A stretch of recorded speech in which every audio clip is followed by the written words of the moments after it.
عليكم سو دبادة أخيارتا قرحة بدن مانتا waxaan tusinay asaa u samaysan lahayd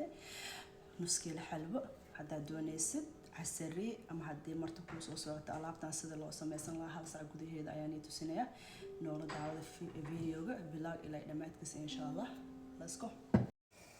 meeshan afar bakeeri biyo igu jiro igu soo karkaray afar shaahi maxaa la juuskeena colorkii iyo maxaa la hayshay meeshan laba bakeeri sokora hal bakeeri subag iyo saliid isku soo dhaxdaray iyo maxaa la haay waraanka waaye 2.2 ounces waaye sokortan ku soo dhaxdarsanayna ilaa iyo boiled ka soo noqdo waa suugayna ka bacdi waraankeena ku soo darsanayna shaahiga iyo waraankeena isku soo qasanaya mid kalena ka waxidiisna ku soo darsanaya ma soo badinaya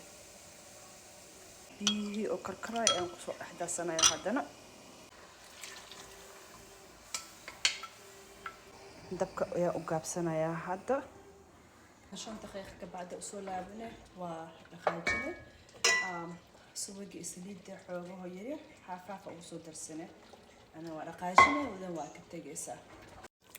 suugi xalihii u dambeeyay ayaan ku soo darsaday ma sha Allah way soo dhawaanaysaa xalwadeena oo ujeedin way soo adkaanaysaa la socdo iyana ku soo darsanay oo kaliya kan kaligiisa caraf oo ka keenay laakiin haduu ku yaalo labadaba ku darsan kartaa suugi masaliidi aad ku dartay dhun inay marka iska soo tufto banaanka ay keentay mujada oo digsigan ay ka soo kacaysa wadamiikaha xalwadaada diyaar waaye markaas aad dejinay inkalate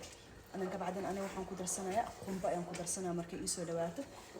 faakana saliidii waa iska soo daadinaysaa slowly waa isku imaanaysaa xalwadii qumbigii ayaan ku soo darsanayaa in yar xalwadeen inay diyaar tahay u jeedin samaa وشيل السوق عسى مشان نكون شبته وسوينا إلا أي كسوق قبوبته